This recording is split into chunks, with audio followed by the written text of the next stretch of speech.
पिता, पुत्र और पवित्र आत्मा के नाम पर आमीन। आप सबों को जय यीशु। आज हम लोग रोमन चर्च के विषय में मनन चिंतन करेंगे, क्योंकि अनेकों ऐसा वीडियो कुछ गलत लोगों के द्वारा जो पाषंडताएं फैलाते हैं, पाखंडता में जी रहा है, ऐसे यीशु निंदक लोग कैथोलिक कलीसिया का निंदा करने के लिए ऐसा भी वीडियो डाल रहा है। कैथोलिक कलीसिया क्रिश्चियन ही नहीं है, पता नहीं क्या क्या कहानियां बना रहा है। तो उसी को देख करके अनेकों लोग वही समझते हैं, क्योंकि ऐसा मीठा वचन, ऐसा झूठ सिखाते हैं कि कैथोलिक कलीसिया सम्राट कॉन्स्टेंटाइन के द्वारा बनाया हुआ उनका एक लोकल ऐसा चर्च है। वो ऐसा एक रिलीजन है, अन्य देवी देवताओं का पूजा करने वाला। इसलिए कैथोलिक कलीसिया में रोमन चर्च के अंदर मूर्तियां हैं। क्या क्या इस प्रकार का प्रूफ सहित बताता है, कोई मतलब नहीं है। झूठ का पिता जो शैतान ये कार्य करवा रहा है। हमारे इस चैनल के अंदर भी मैंने देखा अनेकों लोग इस विषय में लिखे। मैं चुपचाप देख रहा था, मुझे हंसी आता है उनका ही उस अज्ञानता देख करके, क्योंकि उनको उनका वो जो मामा जो कंट्रोल कर रहा है, वो जो सिखा रहा है, उनके शिष्य लोग ये सब, उनसे सीख मिल रहा है। सत्य जानने का दिमाग, बुद्धि वो नष्ट कर दिया है। जैसे कुरिन्थियों का पत्र में अध्याय 4 वाक्य 4 के अंदर वो जो सत्य को जानने के लिए जो शैतान ने उनका बुद्धि को भ्रष्ट करके रखा हुआ है, इस कारण सत्य को सत्य के रूप में समझ नहीं पा रहा है। हम देखते हैं ना इस चैनल के अंदर, मैं केवल कलीसिया जो सिखाते हैं उसी को सिखाते रहता हूं। इसलिए बहुत कुछ स्टडी कर करके, काफी रेफरेंस सीखने के बाद, कई घंटों तक बैठ करके पढ़ाई करता हूं। इसके बाद एक छोटा सा क्लास लेता हूं, ताकि कलीसिया जो सिखाता है, जो सत्य है, उससे भिन्न कुछ ना सिखाए। मेरा ये कोशिश रहता है और मुझे पूर्ण विश्वास है हमारा कलीसिया जो सिखाता है वो सब सही है। और आजकल इंटरनेट का जमाना है, सब कुछ इंटरनेट में भी मिलता है, लेकिन अनेकों लोग हैं उसको नहीं देख सकता है, पढ़ाई नहीं कर सकता। ऐसे लोगों को ऐसा भ्रम में डालता है। मैंने बोला ना, जो पाखंडी कपटी लोग कुछ भी कर सकता है अपने को सही दिखाने के लिए और उनके शैतान के ग्रुप में लोगों को जुटाने के लिए कुछ भी कहता है। तो कैथोलिक कलीसिया, ये जो रोमन कलीसिया, क्या सम्राट कॉन्स्टेंटाइन ने बनाया है? आज हम लोग इसी का तहकीकात करने जा रहे हैं। कई लोग ये भी बोलता है ईसा मसीह संसार में आकर के कोई कलीसिया की स्थापना नहीं किया, वो स्वर्ग राज्य की स्थापना के लिए आया, कोई चर्च की स्थापना के लिए नहीं आया। वाह, क्या क्या बोलते हैं। जो मर्जी आया बोल सकता है, लेकिन मैं यहां बैठ करके इस प्रकार नहीं सिखा सकता। जो सत्य है, जो सच्चाई है, जो बाइबल के अनुसार है, जो इतिहास के अनुसार है, जो कलीसिया सिखाता है, केवल मैं वही सिखा सकता हूं। इसलिए हम लोग बाइबल के अनुसार और इतिहास के अनुसार, जो चर्च इतिहास है उसके अनुसार, ये कलीसिया के विषय में क्या है हम लोगों को देखना अच्छा है। सबसे पहले मत्ती के सुसमाचार में ही जाते हैं। मत्ती के सुसमाचार उसके अध्याय 16 के अंदर ईसा मसीह और अपने शिष्यों के बीच का जो बातें हैं। ईसा मसीह ने पूछा, मैं कौन हूं, लोग क्या कहते हैं मेरे बारे में?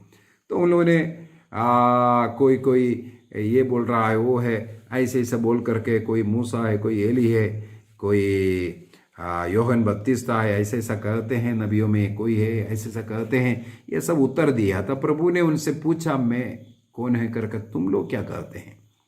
तुरंत सिमोन पेतरुस उसके लिए जवाब देता है, आप मसीह है, आप जीवंत ईश्वर के पुत्र है। कल भी हम लोगों ने इस विषय में थोड़ा सा मनन चिंतन किया था। चलिए आगे उस पर यीशु मसीह कहते हैं, तुम धन्य हैं क्योंकि किसी निरे मनुष्य ने नहीं बल्कि मेरे स्वर्गीय पिता ने तुम पर यह प्रकट किया है। इसके बाद वाक्य 18 के अंदर प्रभु यीशु मसीह कहते हैं, मेरे स्वर्गीय पिता ने तुम पर यह रहस्य क्यों प्रकट किया? मैं तुमसे कहता हूं कि तुम पेत्रुस अर्थात चट्टान हो, और इस चट्टान पर मैं अपनी कलीसिया बनाऊंगा। ईसा मसीह कहते हैं, पेत्रुस रूपी चट्टान पर मसीही कलीसिया बनाऊंगा, और अधोलोक के फाटक इसके सामने टिक नहीं सकता। यह भी हम लोगों को देखना है। अभी ईसा मसीह ने कलीसिया की स्थापना कर 2021 वर्ष हो चुका है। अनेकों बार कैथोलिक कलीसिया में फूट आया, अनेकों गुट इससे निकल करके चला गया, लेकिन संसार में सबसे ज्यादा किसी व्यक्ति किसी धर्म में विश्वास करने वाला धर्म है ये कैथोलिक कलीसिया का। अन्य सभी धर्मों को इकट्ठा करके देखो, लेकिन कैथोलिक कलीसिया की संख्या के उतना नहीं है। केवल कैथोलिक कलीसिया का संख्या इतना अधिक है। कोई अधोलोक का फाटक इसके सामने टिक नहीं सकता। अनेकों ऐसे टुकड़े टुकड़े कर करके चले जाएगा, शैतान लेकर के जाएगा, लेकिन ये टूट करके खत्म नहीं होगा। इसके बाद वाक्य 9 में कहते हैं, मैं तुम्हें स्वर्ग राज्य की कुंजियां प्रदान करूंगा। तुम पृथ्वी पर जिसका निषेध करेंगे, स्वर्ग में भी उसका निषेध रहेगा। तुम पृथ्वी पर जिसकी अनुमति देंगे, स्वर्ग में भी उसकी अनुमति होगी। मैंने एक क्लास स्वर्ग राज्य की कुंजी क्या है, कलीसिया क्या है, कलीसिया की स्थापना, ये सब बोल करके 1-2 क्लास ऑलरेडी डाल चुका है, इसलिए उसको भी आप लोग देखना। वो समय उसमें व्यतीत करना नहीं चाहता है, केवल मैं यही बोलने के लिए था। ईसा मसीह ने पेत्रुस रूपी चट्टान पर एक कलीसिया की स्थापना की, अर्थात इसका मतलब है पेत्रुस कलीसिया का मुखिया है। हम लोग लूकस के सुसमाचार उसके अध्याय 22 में भी ये पढ़ सकते हैं। पेत्रुस के लिए ईसा मसीह प्रार्थना करते हैं। Luke chapter 22 verse 31, Simon Simon, शैतान को तुम लोगों को गेहूं की तरफ फटकने की अनुमति दी है, परंतु मैंने तुम्हारे लिए प्रार्थना की। सिमोन के लिए ईसा मसीह प्रार्थना करते हैं, जिससे तुम्हारा विश्वास नष्ट ना हो।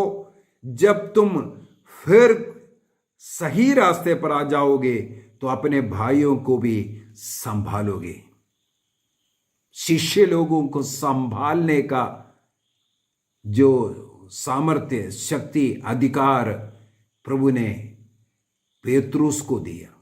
12 शिष्यों का नाम जहां कहीं भी लिखा है, मत्ती, मरकुस, लूकस, प्रेरित चरित्र में भी लिखा है, हर जगह पर पहला पेत्रुस कर करके लिखा हुआ है। योहन का सुसमाचार का भी एक उदाहरण लेना चाहे, योहन का सुसमाचार अध्याय 21 वाक्य 15, 16 एवं 17 के अंदर 3 बार ईसा मसीह पेत्रुस से एक सवाल करते हैं, सिमोन योहन के पुत्र, क्या इनकी अपेक्षा तुम मुझे अधिक प्यार करते हो? पेत्रुस जवाब देते हैं, हाँ प्रभु। तब प्रभु ने उनने कहते हैं, मेरे मेमने को चराओ, मेरे भेड़ों को चराओ, मेरे भेड़ों को चराओ, मेरे मेमने को चराओ। अर्थात कलीसिया का चलाने का, ईसा मसीह का वो जो कलीसिया है, ईसा मसीह का जो शरीर रूपी कलीसिया है, उसके जो सदस्यों को चलाने का, उसका मुख्य बन करके सही रास्ता दिखाना पेत्रुस को अधिकार दिया। इसका मतलब पेत्रुस के चट्टान पर मसीह ने एक कलीसिया का निर्माण किया। ईसा मसीह के मृत्यु, पुनरुत्थान और स्वर्गारोहण के बाद पेंतिकोस्त के दिन पवित्र आत्मा शिष्यों पर उतरे। वहां पर शिष्य लोग अपना सुसमाचार का साक्षी बनना शुरू किया। पेतरुस सबसे पहले एक प्रवचन देता है। वहां पर वो सुन करके 3000 लोग उस दिन पेंतिकुस्त के दिन कलीसिया में जुट गया है।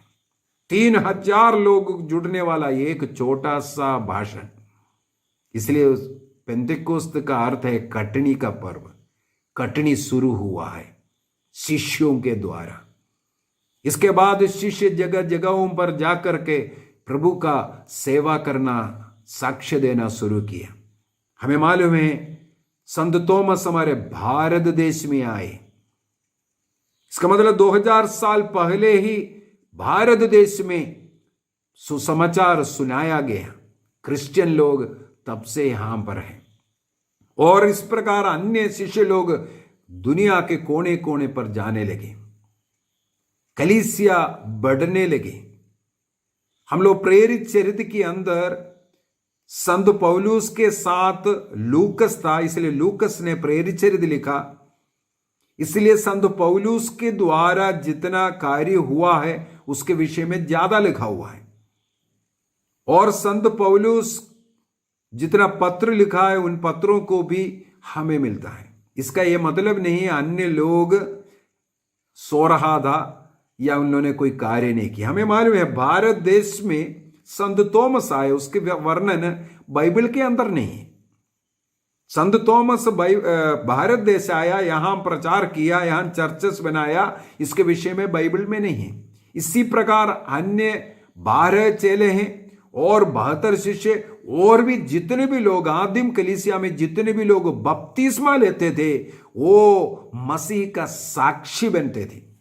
वो अपना पूरा जमीन जायदाद सब कुछ बेच डाल करके वो पैसा कलीसिया में देता है। इसके बाद कलीसिया के साथ सेवा करते थे। अर्थात हजारों लोग स्वर्ग राज्य के विषय में, इस मुक्ति के विषय में सुसमाचार का प्रचार करने लगे। इसलिए सारे संसार में बहुत ही कम समय के अंदर ये कलीसिया फैलने लगे।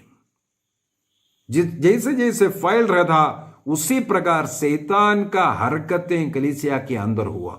अंदर भी लड़ाई झगड़ा और बाहर से भी तकलीफें सब हो रहा था। कलीसिया को इस प्रकार अंदर से और बाहर से कष्टों को झेलने पड़ा। हम लोग देखते हैं प्रेरित चरित्र के अंदर ही कई जगहों पर झगड़े के विषय में। सबसे पहले यरूशलेम का यरूशलेम में जो सिनड जो बुलाया गया, प्रेरित चरित्र अध्याय 15 के अंदर हम लोग पढ़ते हैं। इसके पीछे भी झगड़ा ही तो है। जो नया जो बपतिस्मा लेगा गैर यहूदी लोग उनका खतना करो, इसके बाद बपतिस्मा दो, वो झगड़ा शुरू हुआ, 2 गुट में बट गया था। और उसी प्रकार संत पौलुस पेतरुस के साथ उनका मतभेद हुआ। इसके बाद हम लोग देखते हैं पौलुस को शिष्य लोगों के साथ मिलाने वाला व्यक्ति है बरनबस और पौलुस को ईश्वर ने विशेष रूप से अलग किया, प्रेरिताई कार्य करने के लिए कहां जाना है, पवित्र आत्मा उन्हें लेकर के जा रहा था। इसी प्रकार सेवा शुश्रूषा चल रहा था। लेकिन बीच में हम लोग देखते हैं मतभेद हुआ। बरनबस चाहता था मार्कुस को भी अपने साथ रखे, क्योंकि पौलुस का मार्कुस के साथ कुछ मतभेद हुआ। इसी के कारण पौलुस नहीं चाह रहा था मार्कुस हमारे साथ रहे, लेकिन बरनबास ने बोला नहीं, मार्कुस आना है। इस वाद विवाद में पौलुस और बरनबास भी अलग अलग रास्ते में गए। पौलुस सिलास को अपने साथ में लिया और बरनबास मार्कुस को अपने साथ में लेकर गए। इस प्रकार हम लोग देखते हैं बाइबल के अंदर ही कुछ न कुछ इस प्रकार का वाद विवाद, थोड़ा बहुत छोटा मोटा लड़ाई, और वो लड़ाई बढ़ते गया। कलीसिया के अंदर अनेकों ऐसा प्रॉब्लम्स शुरू हो गया। बाहर अन्य लोगों द्वारा ईसाइयों को पकड़ करके मार डालना हम लोग मालूम है। साउल स्वयं ऐसा एक व्यक्ति था।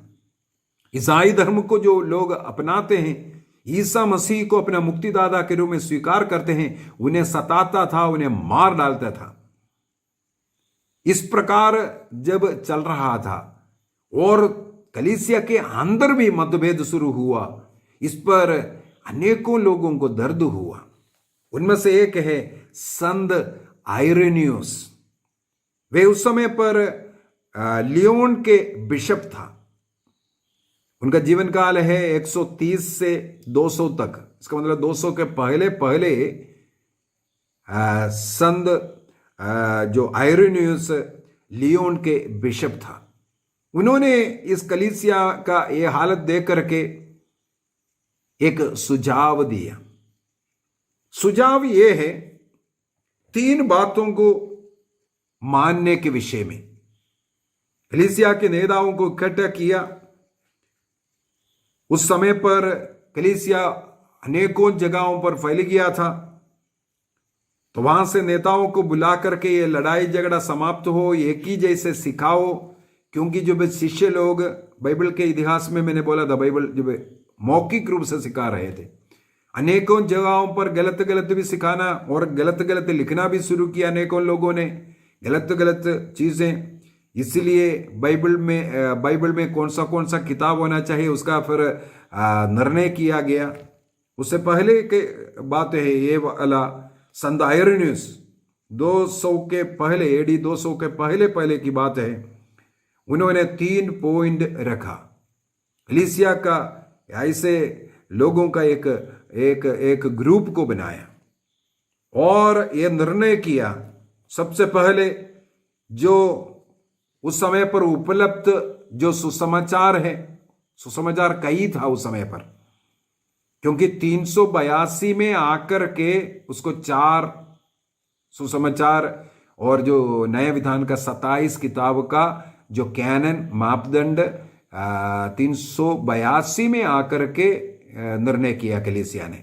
उससे पहले अनेकों किताबें था, लेकिन आइरेनियस ने उस समय पर ये बताया जो नया विधान में जितना भी किताबें अवेलेबल है सिखाने के लिए, उस किताब के अनुसार हम सिखाएंगे। साथ ही साथ जो यहूदियों का जो पुराना विधान जो तोरा है, वो सेप्तजिंत बाइबल के अनुसार हम सिखाएंगे। वो सेप्तजिंत बाइबल से हम लोग यही प्रमाणित करने के लिए ईसा मसीही मुक्तिदाता ईश्वर है, हमें बचाने के लिए आया, वो नबी नहीं, वो ईश्वर है, यह प्रमाणित करने के लिए पुराना विधान का ये जो सेप्तजिंत बाइबल का इस्तेमाल करेंगे और नया विधान जो अवेलेबल है उस अवेलेबल किताब के अनुसार हम पढ़ाएंगे। उसमें भी प्रॉब्लम आ गया था, कई जगह पर कोई किताब नहीं था, कुछ और किताब था, उसके अनुसार भी पढ़ा रहे थे, इसलिए आगे कैनन उसको बनाना पड़ा। दूसरा ये था 4 जगहों पर कलीसिया ऐसा फैल चुका था, सेंटर्स बनाया। सबसे पहले अलेक्जेंड्रिया, हमें मालूम है अंतियोक प्रेरित चरित्र के अंदर ही है, वो एक सेंटर था। अंतियोक सबसे पहली बार ईसा मसीह के चेले लोग जो विश्वासी लोग उनको क्रिश्चियन नाम, ईसाई नाम अंतियोक में मिला था, तो अंतियोक एक सेंटर था। इसके बाद जेरूसलेम जरूर उस समय पर सेंटर है, यहूदियों का भी सेंटर है, वो यरूशलेम एक सेंटर था। और चौथा है रोम। तो 4 सेंटर बना दिया, अलेक्जेंड्रिया, एंटियोक, जेरूसलेम और रोम। रोम को क्यों है? क्योंकि ये बोलना जरूरी है। उस समय पर ईसा मसीह के समय पर पूरे पैलेस्टाइन रोम साम्राज्य के अधीन में था। रोमी सम्राट का गवर्नेंस में उस समय पर पैलेस्टाइन था, इसलिए ईसा मसीह को रोमी सिपाही लोगों के द्वारा दंड दिया, रोमन तरीके से उन्हें क्रूस दंड दिया गया। अर्थात ईसा मसीह के समय पर वहां पर रोमी शासन चलता था। किसी ने हमारे ही यूट्यूब चैनल के अंदर इसके विषय में टिप्पणी कर रखा हुआ था कि मालूम नहीं है ना, इसी वजह से ईसा मसीह कहीं रोम नहीं गया, ये नहीं गया, क्यों रोमन कलीसिया है? ईसा मसीह जहां नहीं गया है, ईसा मसीह ने कहीं केवल यहूदियों को सुसमाचार सुनाया, अन्य जातियों को नहीं सुनाया। कौन बोला अन्य जातियों को सुनाया नहीं? एक वाक्य को पकड़ करके बोलता है, ईसा मसीह ने कहा मुझे इस्राएल के खोए हुए भेड़ों के लिए भेजा गया है, उसको ढूंढने के लिए आया। बस उसी एक शब्द को पकड़ करके एक एक एक एक, एक स्टैम्प लगा दिया, ईसा मसीह केवल यहूदियों के पास गया। कितना मूर्ख लोग तर्क करता है। ईसा मसीह जब 4000 लोगों को रोटी खिलाया, वो कौन लोग थे? गैर यहूदियों का भीड़ था। सुसमाचार गैर यहूदियों को इसका मतलब सुनाया। कनानी स्त्री की बेटी को चंगाई दिया। कनानी स्त्री कौन है? गैर यहूदी है। इस प्रकार मार्कुस के सुसमाचार अध्याय 2 के अंदर गरासेनियों के पास गया। वो कौन सा जगह है? गैर यहूदी। तो ईसा मसीह ने गैर यहूदियों के बीच में भी प्रचार किया, चंगाई दिया, सेवा किया, ये सब किया। ये गलत है, ऐसा ऐसा मत बोलना। छोड़िए। ईसा मसीह के समय पर उस काल में पैलेस्टाइन रोमन साम्राज्य के अंदर था।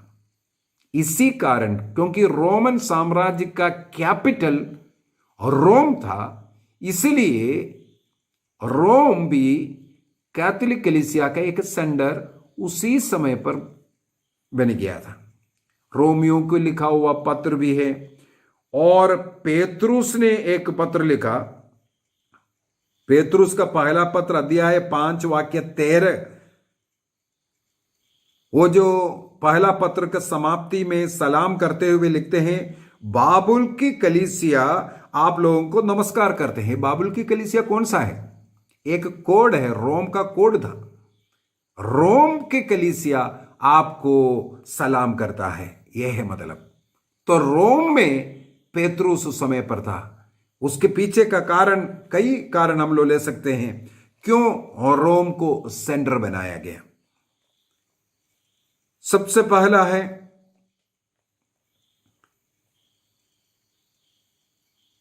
जो पेतरुस,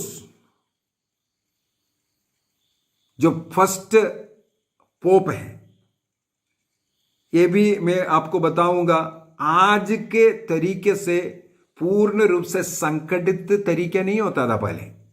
वो धीरे धीरे इन 2000 साल में आजकल के सेटअप आया। लेकिन प्रथम स्थान जो पोप का स्थान था, इसके बाद कार्डिनल का स्थान था, इसके बाद बिशप का स्थान था। हम लोग ये देख रहा है, जैसे याकूब हेरोद ने सिर काट दिया था, वो उस समय पर जेरूसलेम का बिशप था। उसी प्रकार यहां पर हम लोग देखते हैं आयरेनियस लेओन का बिशप है। तो बिशप स्थान था, प्रीस्ट का स्थान था, डीकन स्थान था, लेटी का स्थान था। ये सब उस समय से है, सब है। लेकिन इस रूप में, इस ड्रेस में, ये सब में फर्क है, थोड़ा सा अंदर है। ये जो सेटअप धीरे धीरे बन करके आया है।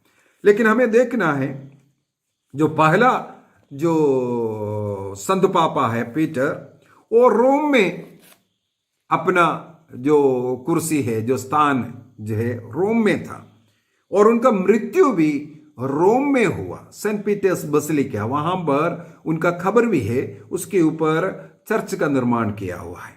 और उसी प्रकार हम लोग प्रेरित चरित्र अध्याय 28 वाक्य 14 के अंदर पढ़ते हैं, पौलुस अनेकों जगहों पर अपना प्रेरिताई कार्य करते करते आखिरी में रोम पहुंचा करके लिखा है।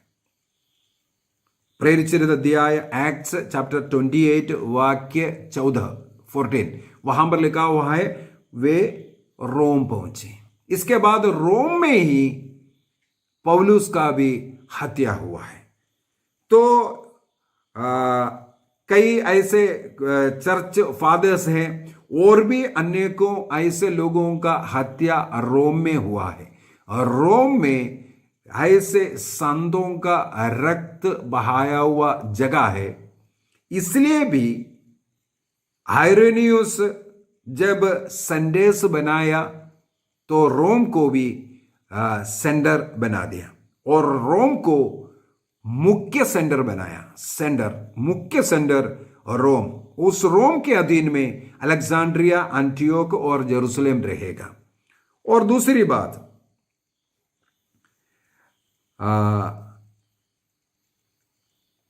जो रोम में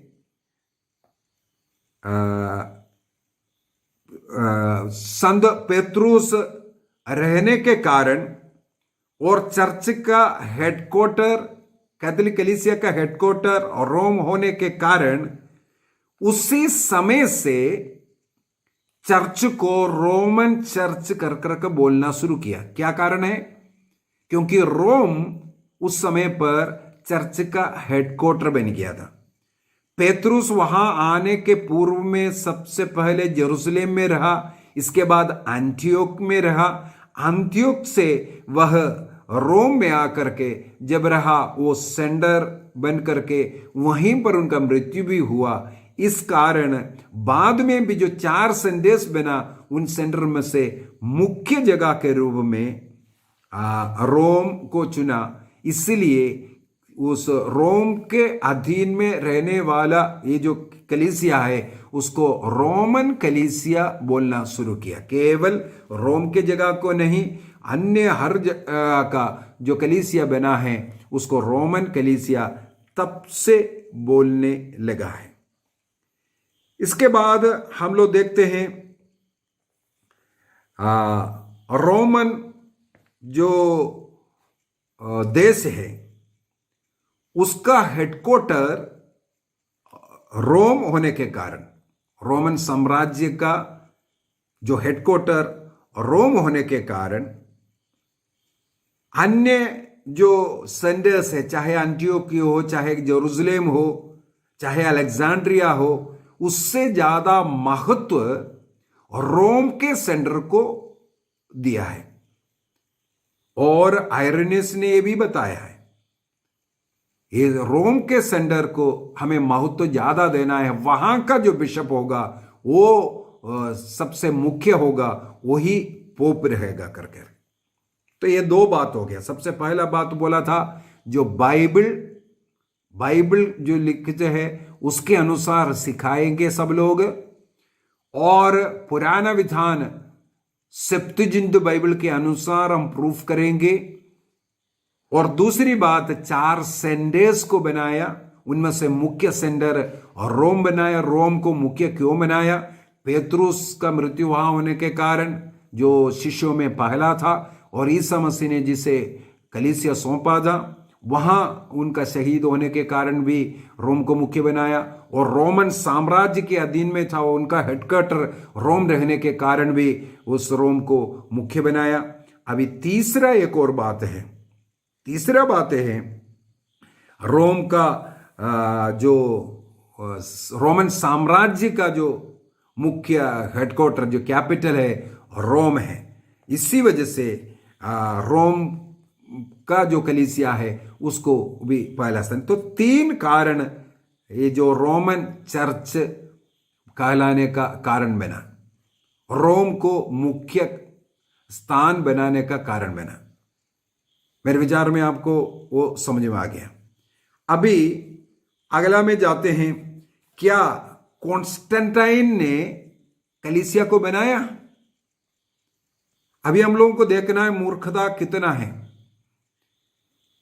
313 तक हमें मालूम है रोम के अंदर इतना रक्त बहाया गया। नीरो से लेकर के करीब 13-14 सम्राटों ने बहुत घोर रूप से अनेकों लोगों का हत्या करवाया, ईसाई लोगों का।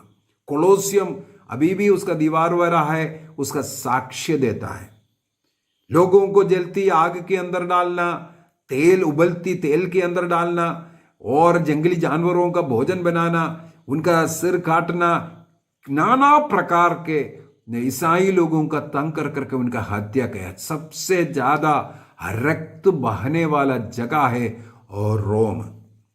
और उस रोमन एम्पायर में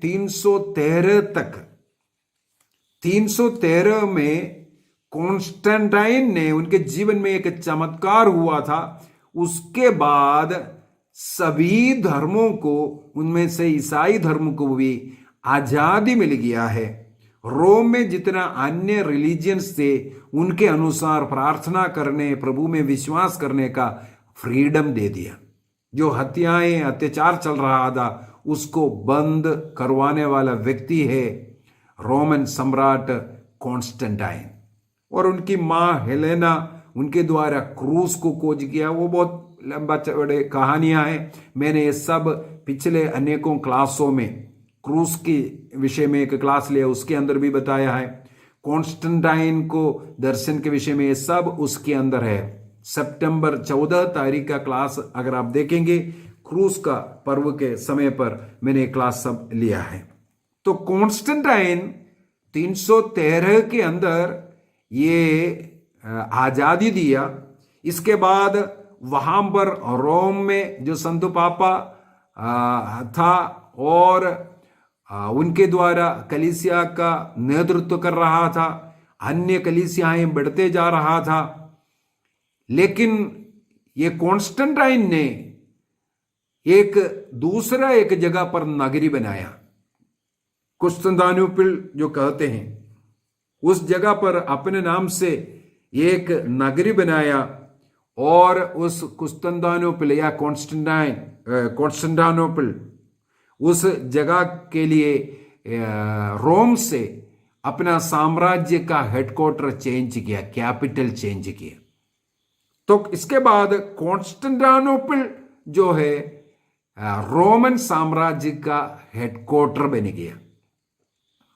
ये 330 में 7 वर्षों के बाद कॉन्स्टेंटाइन का मृत्यु भी हुआ। इस बीच में कॉन्स्टेंटाइन ने ऐसा कोई चर्च का निर्माण नहीं किया। यदि कॉन्स्टेंटाइन ने कोई चर्च का निर्माण किया होता तो कहां होना चाहिए? कॉन्स्टेंटानोपल में होना चाहिए था। अभी कॉन्स्टेंटानोपल में भी 4 सेंटर्स था। जब रोमन साम्राज्य का हेडक्वार्टर कॉन्स्टेंटिनोपल में चला गया, वहां पर भी एक सेंटर बन गया। तो ये 5वां सेंटर के रूप में, इसका मतलब अलेक्जेंड्रिया का, अंथियोक का, जेरूसलेम का, रोम का, इसके बाद कॉन्स्टेंटिनोपल भी एक सेंटर बन गया। अभी एक प्रॉब्लम और शुरू हुआ। रोम के अधीन में कलीसिया फिर आजादी प्राप्त किया और बढ़ने लगे। लेकिन कॉन्स्टेंटिनोपल का जो बिशप है, उन्होंने आग्रह किया, अभी रोमन साम्राज्य का कैपिटल कॉन्स्टेंटिनोपल बनने के कारण अभी मुख्य कलीसिया चर्च का जो मुख्य जो सेंटर है वो कॉन्स्टेंटिनोपल बनना चाहिए। अभी इसके ऊपर लड़ाई शुरू हो गया। लेकिन रोम माना नहीं, क्योंकि रोम को ईसा मसीह के समय से, या हम बोल सकते हैं संत पेतरुस का शहादत, पौलुस का शहादत, अनेकों संतों का शहादत वहां होने के कारण कैथोलिक कलीसिया का सेंटर रोमी रहना बोल करके वाद विवाद चलता रहा। कई जो सिनड हुआ उसके अंदर भी 381 के कॉन्स्टेंटिनोपल का जो सिनड है और 451 का 451 का कैल्सीडियन जो सिनड है, इसमें सब कोशिश किया रोम से इस सेंटर को कॉन्स्टेंटिनोपल करने के लिए, लेकिन नहीं बदला, वहीं पर वो रहा। लेकिन अनेकों ऐसा तकलीफें कलीसिया में लेकिन शुरू हो गया। लोग गलत सिखाना ऐसा भी शुरू हुआ था। इसलिए 382 में ये निर्णय किया था, वो जो कैनन बनाने के लिए कैनन बनाया गया। इसके बाद कैल्सीडियन इस सिनड में भी इसका निर्णय किया। आने वाला अनेकों निर्णय में वो बाइबल का कैनन बनाया और बाइबल को लैटिन भाषा में भी परिवर्तन किया, ट्रांसलेशन किया। कलीसिया में ऐसे अनेकों संत लोगों का, फोर फादर्स, जो चर्च फादर्स जिसे कहते हैं, सबसे पहले हम लोग याद करते हैं जो ओरिजिन है, वो बहुत अपने लेखों द्वारा, राइटिंग्स के द्वारा, सिखाने के द्वारा कलीसिया के सेवा किया है। और हमें मालूम है हिप्पो के अगस्टिन बहुत महान संत, उनके फिलोसफी, उनके थियोलॉजी, ये सब आज भी फादर लोग सीखते हैं। वो बहुत कलीसिया के लिए संभावनाएं की हैं। संत अम्ब्रोस हो गया, संत जेरोम, संत एंटनी, संत बेसिल, संत बेनेडिक्ट, ऐसे अनेकों संतों का उन आदिम कलीसिया में बहुत हेल्प, जो प्रभु का सेवा करने का जो कार्य उन्होंने किया, उसके द्वारा कलीसिया में और शक्ति और सामर्थ्य आया, सही रीति से कलीसिया को चलाना शुरू किया। लेकिन ये जो किस्सा कुर्सी का अनेकों जगहों पर चलता रहा। विशेष रूप से एक फुट जो हुआ है 1054 में, उससे पहले मैं बता दूं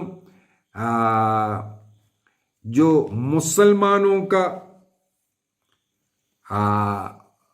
उनका जो बढ़ना जब शुरू हुआ, मुसलमान रिलीजियन देश में जब बढ़ना शुरू हुआ, विशेषकर 632 में मोहम्मद नबी का मृत्यु के बाद एक प्रकार का कट्टर रीति से मुसलमान लोग क्रिश्चियन कलीसिया के ऊपर आक्रमण करना शुरू किया। और इस आक्रमण के द्वारा उन्होंने अलेक्जेंड्रिया, अंथियोक और यरूशलेम को अपने अधीन में कर दिया था। वहां के जो चर्च है उसको उनके अधीन में कर दिया। यरूशलेम की कहानी हमें मालूम है अभी भी। ये मुसलमानों ने उसके ऊपर आक्रमण करके अपने अधीन कर दिया। इसके बाद केवल रोम और कॉन्स्टेंटिनोपल बच गया था, और उसके बीच में भी फिर ये टकराव चल रहा था। लेकिन पूरा देश का, दुनिया का जो कलीसियाओं को रोम से कंट्रोल कर करके चला रहा था। हम लोग आगे देखते हैं 1054 के अंदर रोम के लैटिन भाषा और कॉन्स्टेंटिनोपल में जो ग्रीक भाषा, इस भाषा के बीच में भी विरोध, वेस्टर्न और ईस्टर्न चर्च बोल करके दोनों विभाजित होकर के कई चीजों पर मतभेद दिखाना शुरू किया। रोम के विरोध करना कॉन्स्टेंटिनोपल शुरू किया।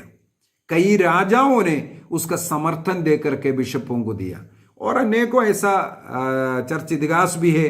पोप को अपने मर्जी से राजा लोगों ने बनाना, कई पोप लोगों का कई गलत जीवनचर्या, ये सब विशेषकर जो 10वीं सदी और 11वीं सदी में इस प्रकार बहुत उतार चढ़ाव होता गया। कई चीज़ों में चर्च में फूट, लड़ाई झगड़ा, ये 10वीं और 11वीं सदी में हम लोगों को इतिहास पढ़ेंगे तो मिलता है। तो 1054 में 1054 में एक बड़ा सा फूट, ये रोम और कॉन्स्टेंटिनोपल ये दोनों अलग हो गया। ऑर्थोडॉक्स और जो लैटिन कलीसिया, ये दो विभागों में विभाजित हो गया था।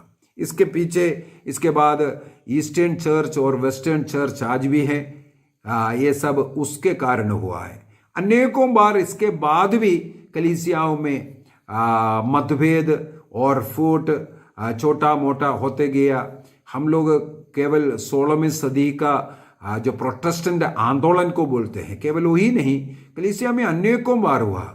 जैसे अभी हाल ही में हमें मालूम है जर्मनी के विषय में, एक क्लास ही लेना पड़ेगा उसके विषय में। जर्मनी के कलीसिया ने जो गलत काम किया है, जो होमोसेक्सुअलिटी को वो प्रमोट किया है, और इस प्रकार कैथोलिक कलीसिया से वो अलग कट रहा है। और हमें मालूम होना चाहिए आज का सबसे धनी देश, सबसे धनी कलीसिया जर्मनी का कलीसिया है। हमारा भारत देश में जो सुसमाचार संत थॉमस जरूर आए हैं, लेकिन जब प्रचार ज़्यादा बड़ा है, जब जर्मन लोग हमारे भारत देश में आकर के प्रचार शुरू किया। कल के क्लास में बाइबल के क्लास में जब मैंने बोला था, बाइबल के विषय में जब बोला तो सबसे पहला बाइबल प्रिंट किया भारत की भाषा में, तमिल भाषा में जो ट्रांसलेट किया, ये सब जर्मन ने किया था। जर्मन लोग कलीसिया के लिए इस प्रकार बहुत शक्तिशाली था। जैसे अभी इस प्रकार उन लोगों का गलत जीवनचर्या, उन लोग कलीसिया के अंदर ही होमोसेक्सुअलिटी को प्रमोट करना शुरू किया, कलीसिया से, कैथोलिक कलीसिया से कट रहा है।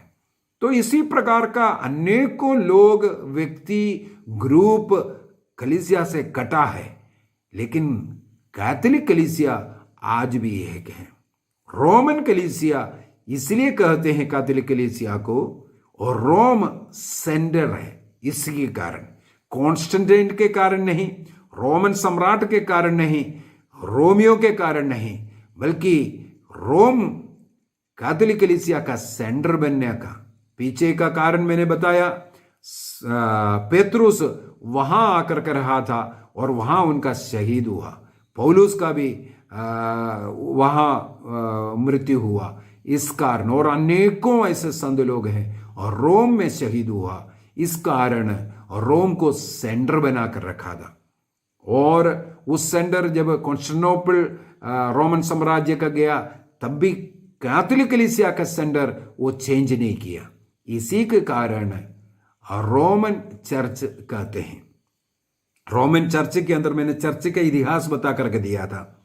इसके अंदर 24 कलीसियाओं का समुदाय है। उनमें से एक है वेस्टर्न चर्च, जिसको हमने लैटिन चर्च कहते हैं। लैटिन चर्च, वो वेस्टर्न चर्च, उसका सेंटर रोम है। और उसी प्रकार अन्य 23 ईस्टर्न चर्च भी कैथोलिक कलीसिया के से जुड़ा हुआ है। 23 ईस्टर्न चर्च, कुल मिलाकर के 24 कलीसियाओं का एक ग्रुप है कैथोलिक कलीसिया, जिसे हम लोग कहते हैं जो रोमन कलीसिया, जो संत पापा के अधीन रहने वाला कलीसिया। ये कलीसिया प्रभु ईसा मसीह का शरीर है। एफेसियों का पत्र दिया 1 वाक्य 23 के अंदर हम लोग पढ़ते हैं, कलीसिया मसीह का शरीर और उसकी परिपूर्णता है। ये कलीसिया मसीह का शरीर है, उस शरीर का अंग है हम प्रत्येक व्यक्ति। तो उस मसीह का शरीर के विषय में, कलीसिया के विषय में, कलीसिया एक है, कलीसिया पवित्र है, कलीसिया प्रेरित है, कलीसिया कैथोलिक है। क्यों है? इसका क्लास हम लोगों ने ले चुका है, एक एक के लिए एक एक क्लास लिया था। तो ये कैथोलिक कलीसिया का मतलब है ईसा मसीह का शरीर, ईसा मसीह से जुड़ कर के रहने वाला। अन्य कलीसिया मसीह से शरीर का से कट कर के रहने वाले हैं। ईसा मसीह के शरीर के अंग कैथोलिक कलीसिया है।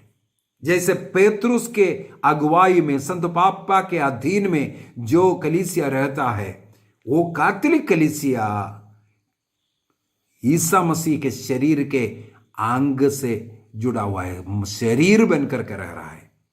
कलीसिया ही शरीर है और मां मरियम उस कलीसिया का एक प्रतीक है। आज इतना ही मेरे विचार हैं। रोमन कलीसिया के विषय में आपको समझ में आया होगा। ये रोमन कलीसिया क्यों कहते हैं, रोमन क्यों कहते हैं। कॉन्स्टेंटाइन सम्राट को इसके साथ कुछ भी लेना देना नहीं है।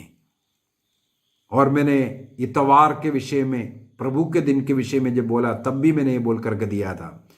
रोमन साम्राज्य में इतवार को छुट्टी का दिन घोषित किया था।